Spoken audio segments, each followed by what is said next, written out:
Bom, pessoal, voltamos. Agora a gente vai ver na dinâmica impulsiva como a gente vai interpretar as leis de Newton, a primeira e a segunda, de acordo com o impulso. Então, a primeira lei de Newton, que está aqui, a chamada lei da inércia, eu trouxe para a gente o seguinte exemplo: um corpinho de massa m com velocidade constante, ou seja, ele está em movimento retilíneo uniforme. A gente sabe que, nesse exemplo, a soma das forças sobre esse corpo dá zero. Muito bem, se a soma das forças nesse corpo dá zero, a gente já tira de cara que o impulso da resultante tem que dar zero. E aí, olha que coisa interessante. Não existe o impulso, então o movimento do corpo não muda. Bom, tem como a gente extrair algo maior disso? Tem. Vamos supor que a gente soubesse que o impulso da resultante fosse zero. A gente fizesse força resultante vezes o tempo e colocasse aqui. Muito bem. Vamos supor que, então, o impulso da resultante fosse zero e a gente aplicasse a segunda lei de Newton. Vamos supor que a gente achasse que a resultante fosse constante. Vai fazer massa vezes aceleração, lembre-se que a aceleração é uma grandeza vetorial, vezes o tempo.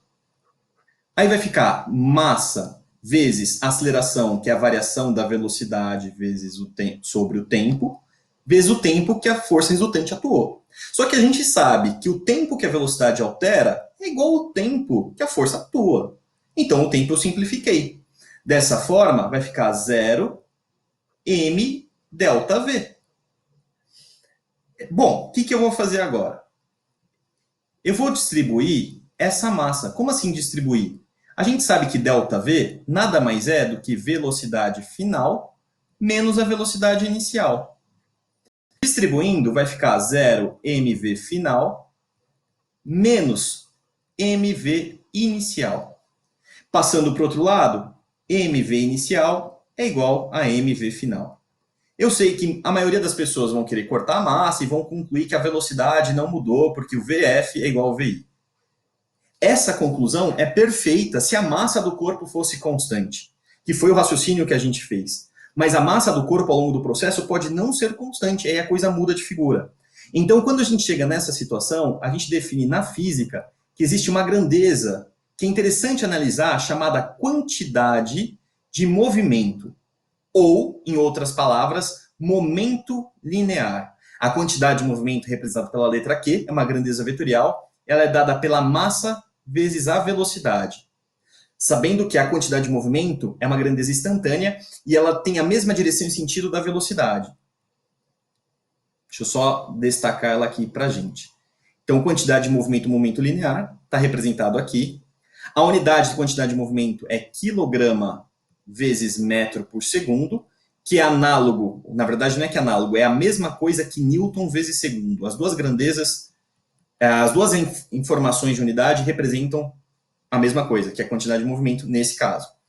Muito bem, mas professor, por que ela é mais ampla do que a gente tinha estudado? Porque é o seguinte, quando a gente estuda a lei da inércia, essa interpretação ela fica muito maior. Quando o impulso da resultante vale zero, significa que o movimento do corpo, a quantidade de movimento do corpo, vai ser constante.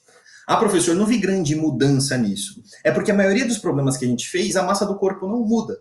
Só que o que eu quero dizer para você é, quando a quantidade de movimento do corpo é constante, significa que o mv vai ser uma constante. Portanto, se a massa mudar, se o impulso da resultante for zero e a massa do corpinho muda, significa que o MI/VI tem que ser igual ao MF/VF. Vou traduzir para vocês de uma outra forma. Vamos supor que você está andando de skate. Aí a massa do corpo, você vai ganhando massa. O que vai acontecer? A massa aumenta, então a velocidade do corpo diminui, de tal forma que a quantidade de movimento permaneça constante. Essa interpretação é muito mais ampla da primeira lei de Newton. Se não existe impulso, a quantidade de movimento do corpo tem que ser constante, permitindo que a massa do corpo possa mudar e a velocidade também. São situações muito mais complexas. A gente só estudou até agora massa constante. Vamos ver com massa variável? Vamos, mas um pouquinho mais para frente. O que eu quero que você saiba agora é, impulso da resultante vale zero, significa que existe uma grandeza chamada quantidade de movimento, que ela tem que ser constante. Lembre-se, quantidade de movimento com grandeza vetorial. Uma coisa que eu quero chamar a atenção para vocês é que a quantidade de movimento, você pode traduzir ela como poder de impacto. Vamos pegar aqui uma bolinha de ping-pong. E vamos pegar aqui uma bola de boliche. Muito bem, vamos supor que elas estejam com a mesma velocidade v, de 10 metros por segundo. As duas. V igual a 10 metros por segundo. Quando elas colidirem com o seu corpo, elas vão causar uma força sobre você. Mas qual delas vai causar maior força? Aquela que tem maior quantidade de movimento. Então você pode traduzir a quantidade de movimento como poder também de impacto. Não é muito físico isso, mas é uma maneira legal da gente pensar na quantidade de movimento. Quem tem maior massa? A massa de bola de boliche. A massa de bola de boliche é boa, né? A bola de boliche. E a massa de ping-pong é uma massa pequenininha. Então a quantidade de movimento da bolinha de ping-pong é pequena. Vou chamar de QP.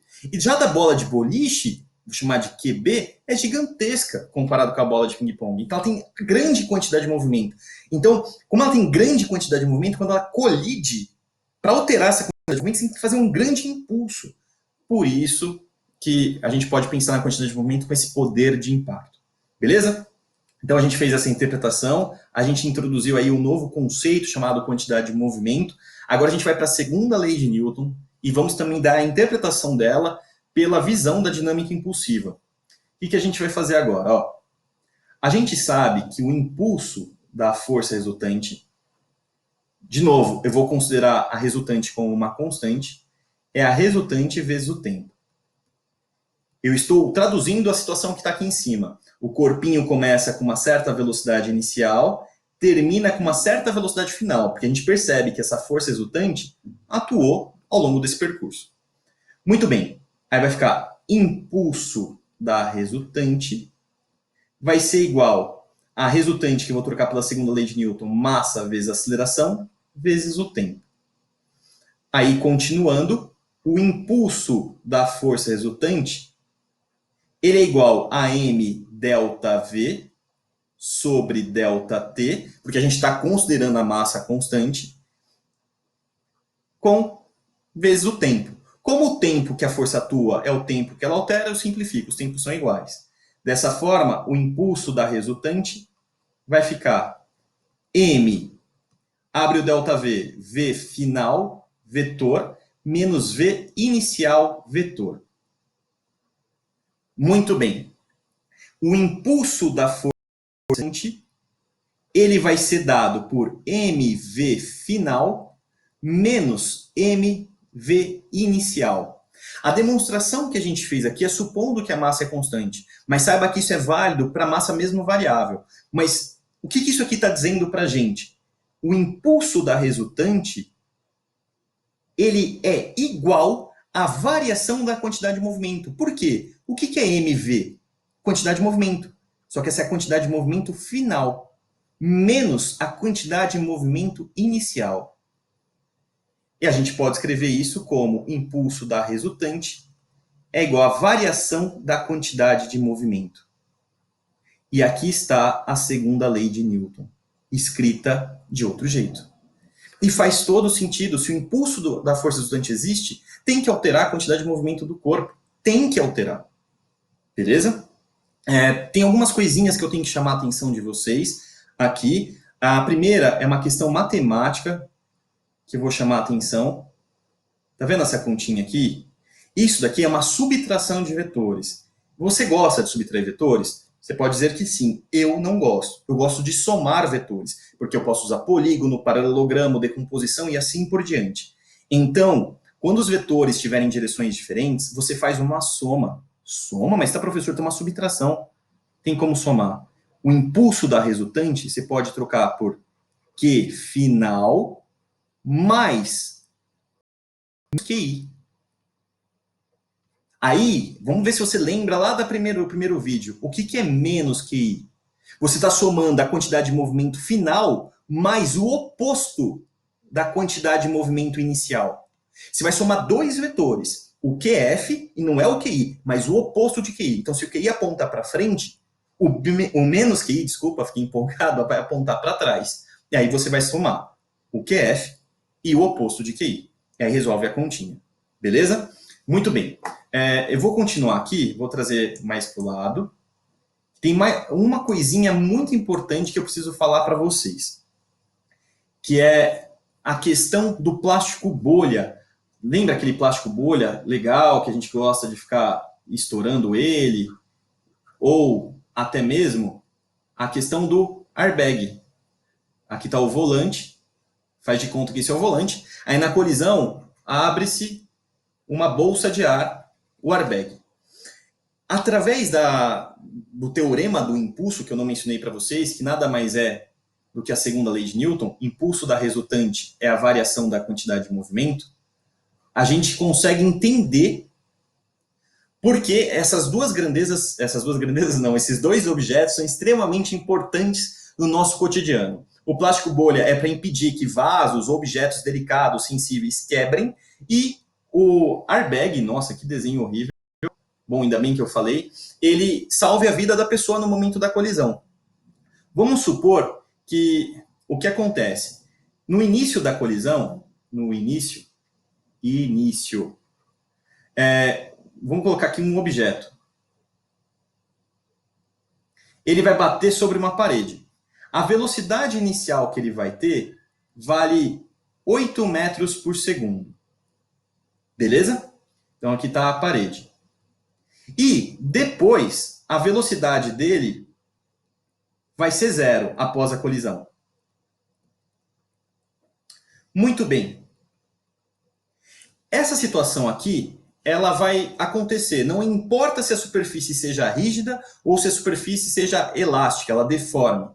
Eu quero que a gente calcule aqui quanto vai ser a força que essa pessoa vai receber. Na verdade, a gente vai calcular a força que a gente chama de média. Porque a gente sabe que no momento da colisão, esse corpinho vai receber uma força, só que essa força não vai ser constante. Ela vai variar, porque conforme o impacto, a força vai mudando de intensidade. Por isso, a gente vai calcular a resultante média.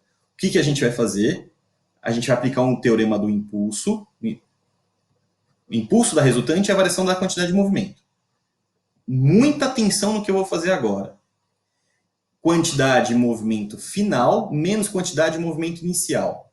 Quando a colisão ocorre numa mesma direção, seja unidimensional, você não precisa se preocupar com a característica vetorial. Você pode fazer ele como se fosse algébrico, escalar.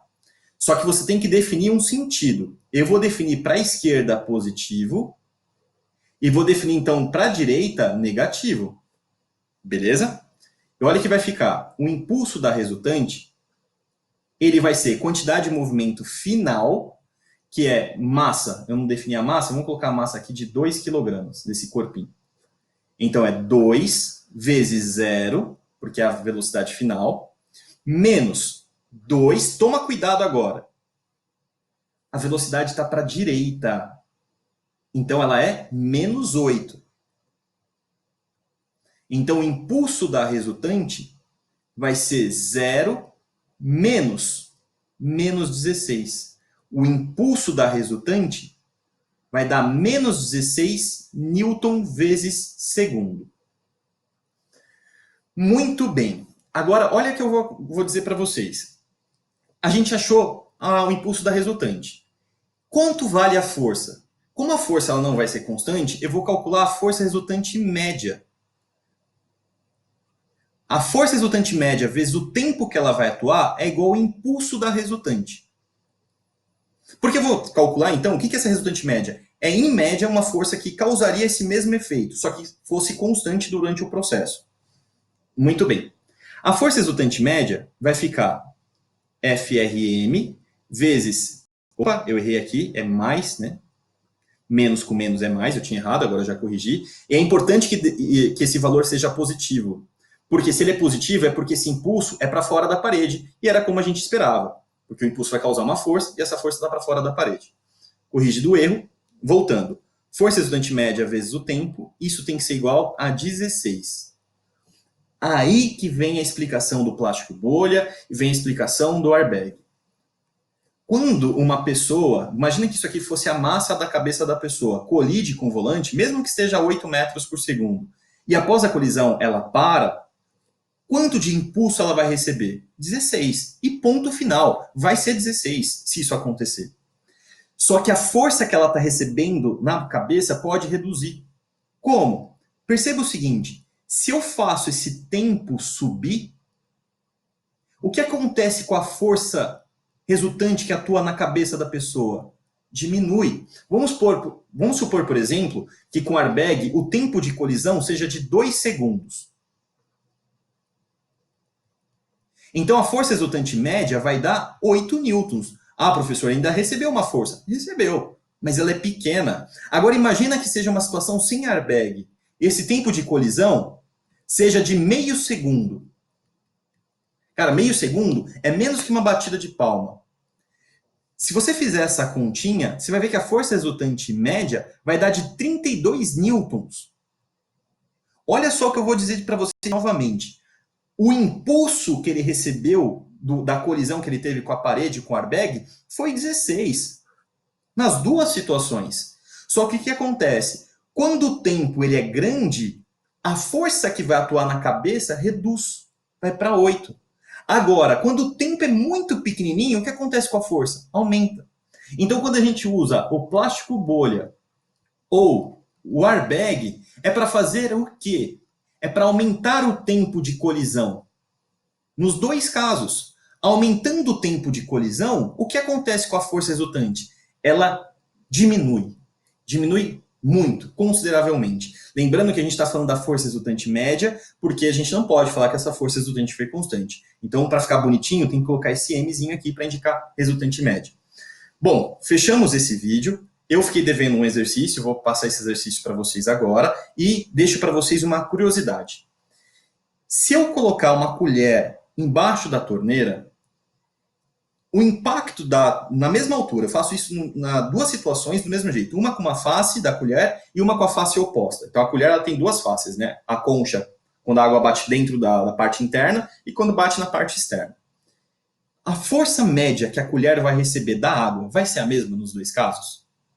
A resposta é não, apesar da água chegar com a mesma velocidade. Isso a gente vê daqui a pouco. Beleza? Vou trazer o exercício para vocês. Até o próximo, pessoal.